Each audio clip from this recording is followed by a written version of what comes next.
En el capítulo anterior estábamos comentando que haríamos uso de un API Service y un API Adapter para hacer las peticiones HTTP a través de Retrofit. En este video vamos a hacer la implementación de ambos conceptos en nuestro proyecto. Como comentaba antes, el API Adapter es una clase, mientras que el API Service es una interfaz.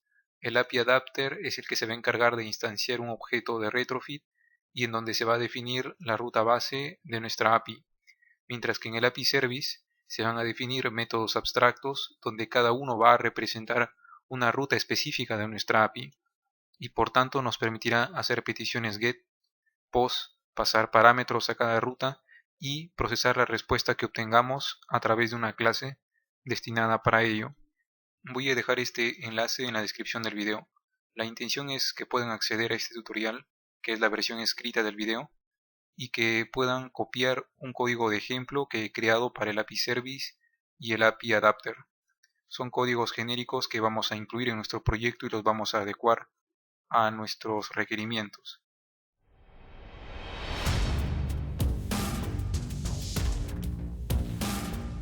En el capítulo anterior hemos creado una carpeta model y dentro hemos creado una clase disease que representa a la entidad de enfermedad.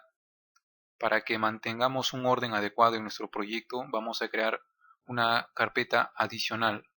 En este caso le damos clic derecho y creamos un nuevo paquete con el nombre IO, es decir, Input Output. Aquí vamos a poner nuestro API Service y nuestro API Adapter para que nuestro código se mantenga organizado. Entonces voy a darle clic derecho a esta nueva carpeta y escogeré crear una nueva clase Java. El nombre de esta clase será Diagnostic Vet API Adapter.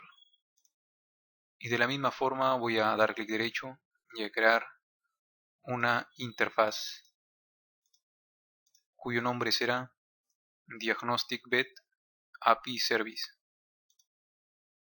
Entonces voy a copiar el código de ejemplo del API Adapter y ahora lo vamos a analizar un poco. Como el código de ejemplo viene con otro nombre de clase, voy a seleccionar este término My API Adapter, voy a presionar Control R y voy a reemplazar la letra MY por Diagnostic Vet.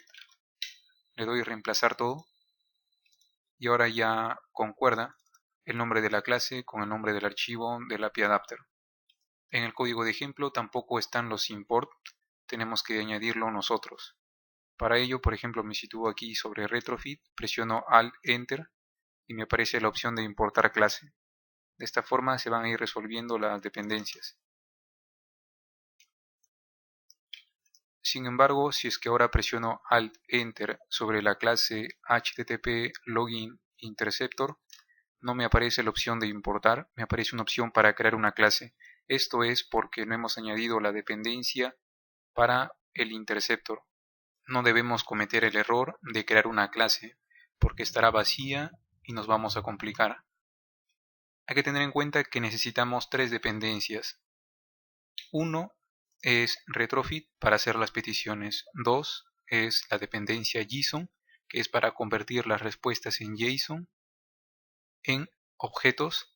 Y tres es el interceptor que usamos en este caso como ayuda en la fase de desarrollo para que podamos ver si estamos obteniendo una respuesta adecuada.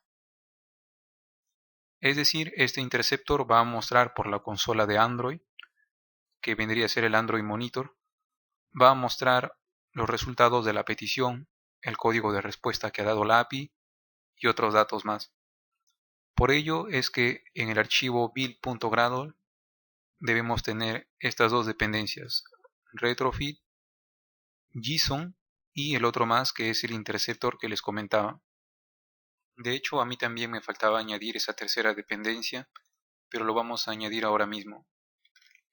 Esta línea que voy a copiar ahora la voy a dejar también en este mismo artículo que les comenté antes para que tengan todo el alcance. Lo pegamos de este lado. Aquí, al final de la dependencia, luego del nombre, tenemos que indicar la versión. Como no sabemos cuál es la última versión del interceptor, vamos a poner el símbolo de más. para que de esta forma nos dé la última versión. No es recomendable usar este símbolo de más porque es incierta la versión que se está usando. En algunos casos esto podría generar problemas cuando otra persona quiera usar nuestro proyecto en caso de que este sea de código abierto. Por lo tanto, aquí le damos clic a este foco y elegimos la opción de reemplazar con versión específica. No sabíamos qué versión era la que estábamos usando, solo sabíamos que era la última, pero ahora Android Studio reemplazó esto por la versión 3.6.0. Cada vez que hacemos un cambio en un archivo de Gradle tenemos que sincronizar. Ahora si volvemos acá y presionamos Alt más Enter, ya tenemos la opción de importar la clase del Login Interceptor. Como comentamos antes, este interceptor nos va a permitir ver algunos datos acerca de la petición que se ha realizado y la respuesta que hemos obtenido del servidor. Aquí, en el API Adapter, nosotros vamos a devolver una instancia del API Service. En realidad, el API Service es una interfaz, por lo tanto no podemos devolver una instancia de una interfaz. Lo que estamos devolviendo es una instancia donde este objeto es un objeto que está implementando la interfaz API Service y por lo tanto va a tener disponibles los métodos de nuestro API Service. Es decir, el objeto que vamos a devolver va a hacer posible que los métodos que acá definamos se ejecuten desde nuestra actividad, desde nuestro código Java. Y al ejecutar estos métodos se estarán realizando las peticiones HTTP. Aquí, por lo tanto, en el API Adapter tenemos que definir cuál es la ruta base de nuestra API. En este caso, la ruta base que voy a usar es la que está de este lado. Por lo tanto, lo reemplazo aquí. Siempre debemos tener cuidado de finalizar con un slash. Si nos damos cuenta, este método getAPIService está haciendo uso del patrón de diseño singleton, porque se asegura de que se use solamente una instancia. Por ejemplo, si APIService es null, se va a instanciar. De caso contrario, si es que ya se ha instanciado una vez antes, directamente se va a devolver ese objeto. Esto es el patrón de diseño singleton. Voy a dejar un enlace hacia un video que explica mejor este patrón con más detenimiento por si quieren aprender más de él. Debería estar apareciendo aquí al lado derecho en un icono de una i. Ahora sí vamos a ver el API Service. Y voy a copiar este método abstracto del ejemplo que mencionaba. Nuestra ruta completa es /api/disease. Como ya hemos puesto /api/ como la ruta base, hace falta poner disease como una ruta específica. Entonces eso es lo que estamos haciendo aquí en el API Service. Ponemos una ruta más específica. Como es una petición get, estamos usando @get. Esto de @get es una anotación en Java. Le doy al Enter y también puedo importar esto de aquí. Cuando necesitemos hacer una petición a esta ruta, nosotros vamos a llamar a este método getDisease desde nuestro código. Y la respuesta en JSON que obtengamos se va a parsear automáticamente en base a esta clase de acá. Siempre el formato que se va a usar para parsear la data que recibimos va a estar entre paréntesis angulares, de esta forma. De tal forma que nosotros podremos tener peticiones variadas cuya respuesta también varía. En nuestro caso vamos a centrarnos por ahora solamente en esta de acá. Tenemos que definir entonces la clase diseaseResponse. Dentro de la carpeta IO que antes creamos vamos a crear un paquete más llamado response. Y aquí vamos a definir nuestros formatos de respuesta. Por ejemplo, crearé ahora una clase diseaseResponse. Y esta clase se tiene que relacionar con la respuesta en JSON que vamos a obtener, que es esto de acá. Al hacer una petición a esta ruta nosotros obtenemos un arreglo. Este arreglo contiene varios objetos expresados en formato JSON, donde cada objeto representa a una enfermedad, que tiene un ID, un nombre, una reseña, exámenes, tratamiento. Estos datos de acá se van a mapear a objetos disease, pero nuestra respuesta en general no es un objeto disease, sino un arreglo de objetos disease. Por lo tanto, aquí nuestra clase diseaseResponse vendría a ser un arreglo de enfermedades. Para simplificar esto, lo que podemos hacer en este caso es reemplazar este diseaseResponse directamente por un ArrayList de la clase disease, quedándonos finalmente de esta forma.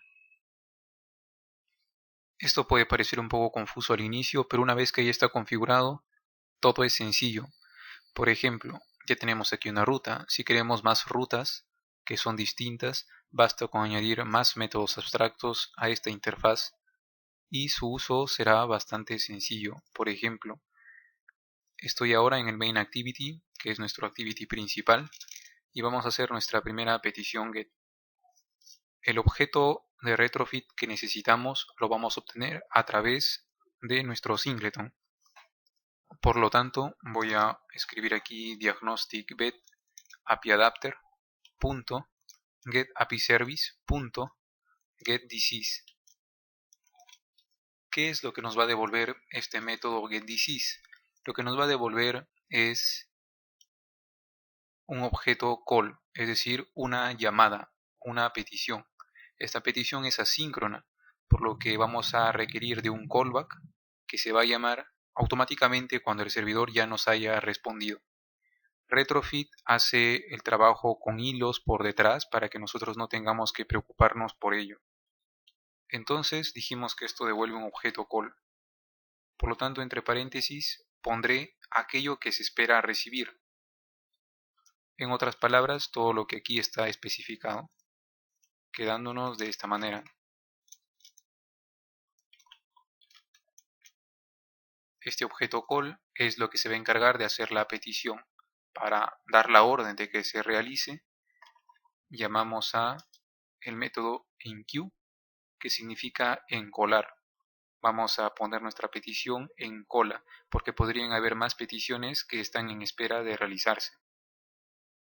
Y como bien nos sugiere aquí Android Studio, tenemos que pasarle ahora un callback.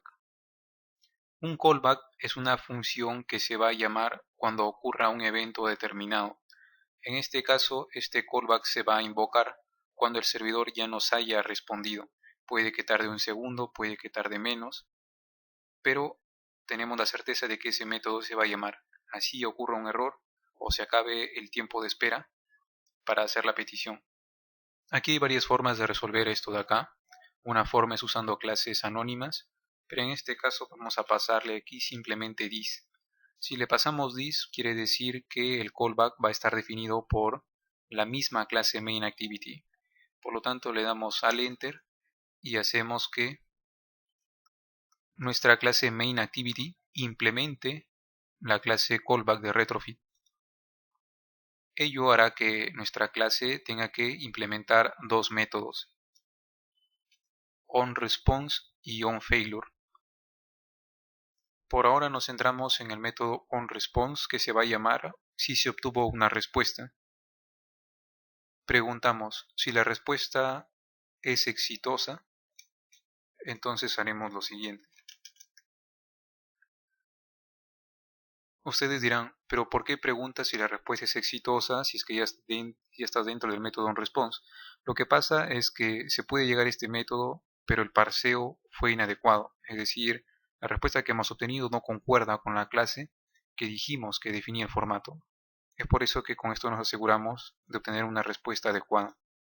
Entonces, estando dentro, escribimos response.body y con esto obtenemos el cuerpo de la respuesta, que vendría a ser, como ya se imaginan, un ArrayList de enfermedades, al que llamaremos disease. Ya tenemos aquí el ArrayList con toda la información. Lo que haremos será imprimir por consola el tamaño de este arreglo. Para imprimir por consola en Android podemos usar la clase log y la tenemos que importar. A esta clase le pasamos dos parámetros. El primer parámetro es un tag que nos va a permitir buscar este mensaje entre todos los mensajes que se imprimen por consola. Y lo segundo es aquello que queremos imprimir por consola.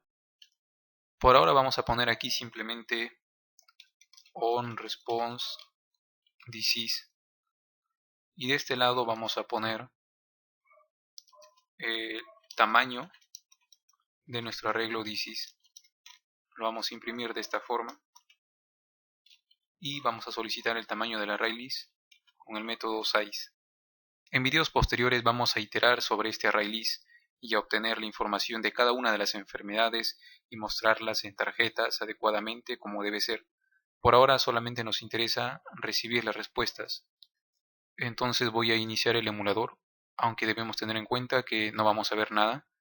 Simplemente queremos ejecutar la petición y ver en la consola de Android si verdaderamente obtenemos lo que esperamos. Para abrir la consola de Android le damos clic aquí a la opción Android Monitor y aquí veremos una serie de mensajes que se van imprimiendo rápidamente.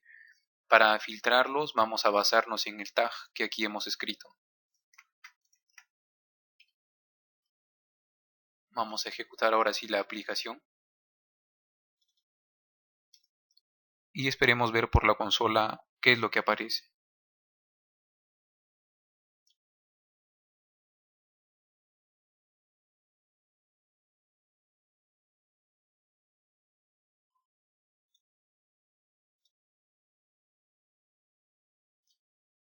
Ya se abrió la aplicación, pero por la consola no se muestra nada. Lo que pasa es que no se está llamando al método onResponse, se está llamando al método onFailure. Ello significa que ha habido un error, que no ha sido de parseo, sino un error más severo, que en este caso es porque no está conectado a Internet nuestra aplicación. Para que una aplicación Android se conecte a Internet, tenemos que solicitar un permiso para ello. Entonces, dentro de la etiqueta Manifest, pero fuera de la etiqueta Application, vamos a pegar esta línea para solicitar el permiso de Internet. Vamos a ejecutar de nuevo la aplicación a ver si ya solucionamos el inconveniente. Bueno, como seguimos sin ver respuesta alguna, vamos a pasarnos ahora en el log que hemos incluido para que nos dé alguna pista. Para ver el log vamos a escribir aquí OK HTTP. Escribimos OK HTTP porque este es el nombre del log que usamos, es el nombre de la dependencia que nos provee de este log. Y aquí estoy viendo información de las enfermedades. De hecho, aquí estamos viendo más información. Nos dice que la petición ha resultado con una respuesta de 200, por lo tanto está OK la petición a esta ruta. Tardó 280 milisegundos, nos da más información. Nos dice que el tipo de respuesta es JSON y aquí está de hecho todo el contenido. Probablemente nos faltaba actualizar un poco. Voy a escribir aquí en el filtro nuevamente onResponse y aquí está lo que esperamos. Es decir, la petición estuvo bien, pero de todas formas usamos el log para corroborar ello. Nos dice, el tamaño de las enfermedades es 81, lo cual es correcto porque concuerda con el número de enfermedades que se han registrado hasta el día de hoy. Bueno, eso es todo por este video. Probablemente les haya parecido un poco aburrido porque aún no vemos nada, pero les aseguro que el comprender esto de acá es un gran avance, ya que podremos consultar cualquier API ahora en adelante. Allá afuera existen APIs públicas que podemos usar fácilmente y podemos practicar con ellas. Por ejemplo, si googleamos API Pokémon, encontramos esta API que nos responde en JSON información acerca de los Pokémones y todos sus datos. Como un buen ejercicio, podrían hacer una aplicación sobre esto. En el video siguiente veremos cómo mostrar esa información en la aplicación Android.